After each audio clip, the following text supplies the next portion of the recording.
In today's video, I'm going to be talking about my biggest comic book deal I've ever made. Let's go. What's going on, everyone? My name is Steve from Burke Family 54 Comics. And in today's video, like I said, we're going to be talking about the biggest comic book deal I've ever made. Before we do that though, hit that like, hit the subscribe, hit the notification bell, all of that. So my biggest comic book deal I've ever made involves a ton of big boy books, including Marvel Spotlight 5, Something is Killing the Children issue 1, Flash 139, Batman 357 and 251, Nice House on the Lake issue number 1, and more. Before we do that though, let's take a step back and look at how I got there. So last summer, my wife and I decided that we wanted to paint the outside of our house. And she wanted to hire someone. I'm like, no, we're not doing that. I can do that.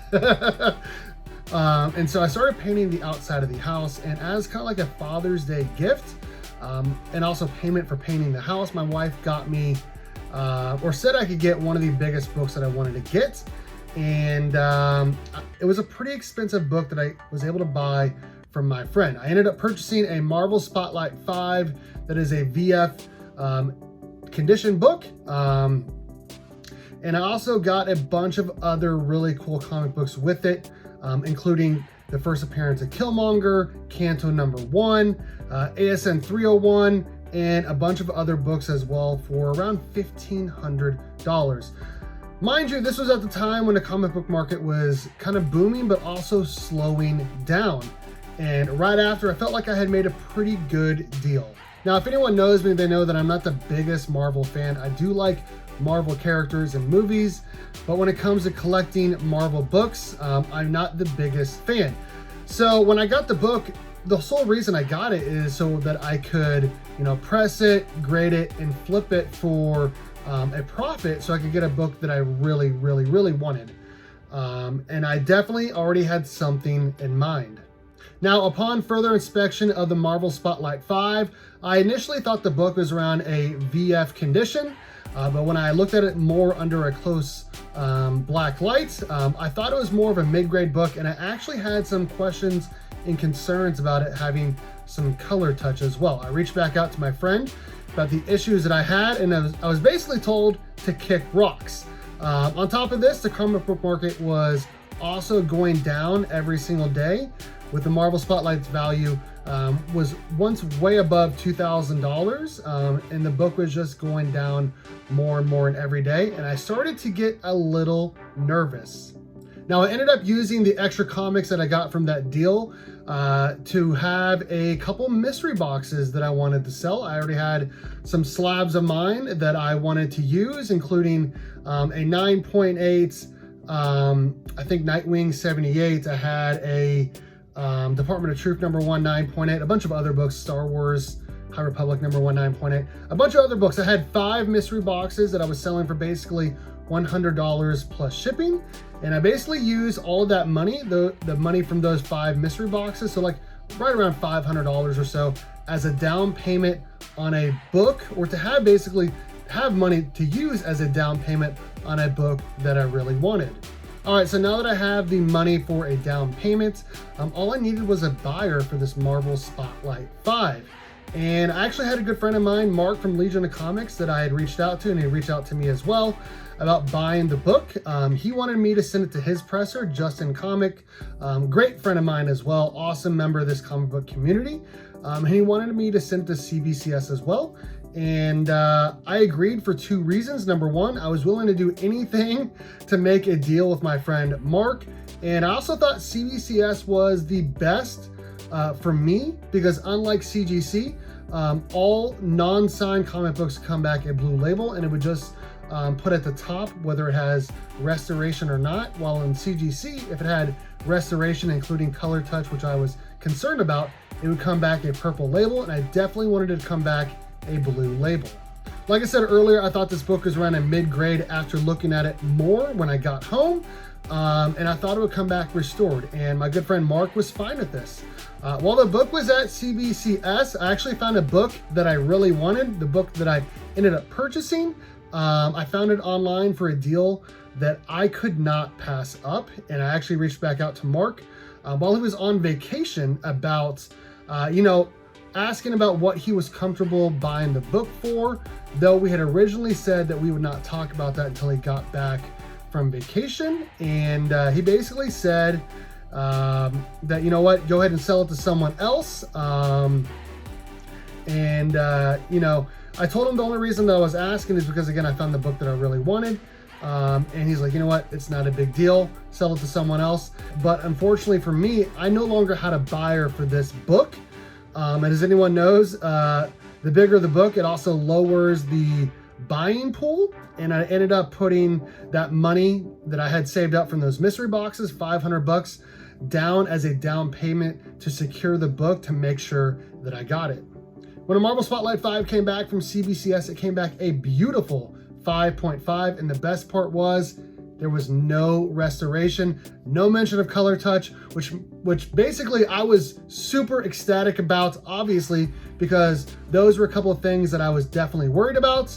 But again, the problem that I had was that I no longer had a buyer, and the book was slowly going down in price, with the comic book market going down, and also the hype around this book going down as well. So what did I do with the Marvel Spotlight 5? Well, I posted it online on my Instagram. I posted it on Facebook. I tried raffles. Nothing was working to move this book. Well, fast forward a couple weeks, I ended up taking the book along with several other key comics to a local Comic Con. It's actually called Fountain City Comic Con. It's a pretty decent sized one in Kansas City. And basically I was taking it there to find a dealer that would give me a fair price for the book, along with all the other books that I brought. Now, I knew I would get less for the books overall as opposed to selling them individually, but I knew that I wanted to get some money out of these books so I could eventually get the book that I'd already made a down payment on, so I could get the book again that I really, really, really wanted. And also, I had no problem getting rid of those books along with the Marvel Spotlight 5 because I felt like I could rebuy them again. And I ended up buying one of those back just recently in a higher grade, and I was perfectly fine basically trading those books for the book that I really wanted. All right, so what happened? I went around to all the booths, I talked to all the dealers, and I said, hey, you know, these are the books that I'm looking to move. What would you give me for them? Some dealers were like, you know, I'm not really interested in buying. I'm just looking to sell stuff. I'm like, cool, that's fine. I went to basically every single vendor, and I talked to a few. Now, there was this one guy that said, you know, this is what I give you right now, but if you find a better deal, make sure you come back to me because I feel like I can match it or beat it. And I'm like, okay, that works with me. And I ended up going over to another vendor, and I had an offer of $1,650 for the following comic books. Flash 139 in a CGC 2.0, obviously my Marvel Spotlight 5 in a CBCS 5.5. I had a Raw Batman 357, first Jason Todd.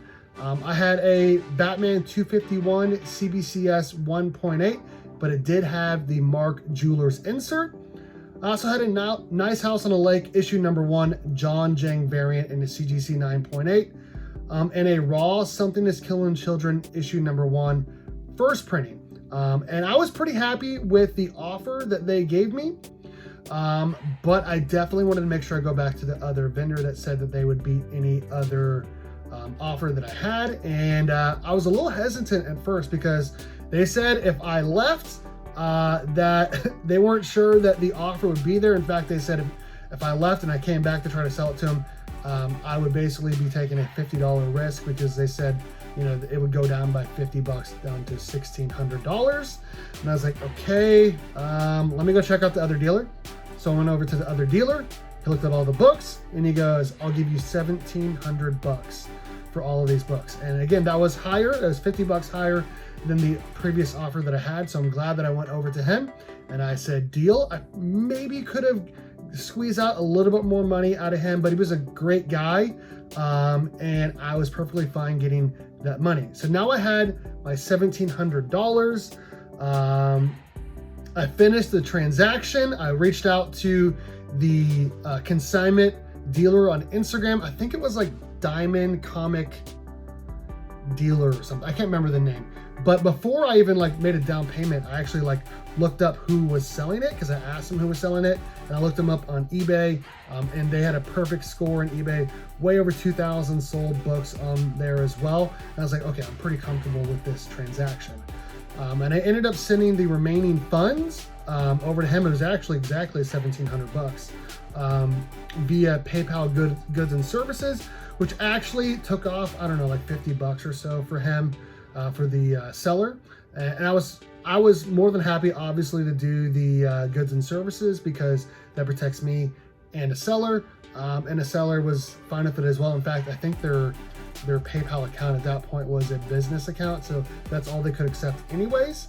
And we finished the deal.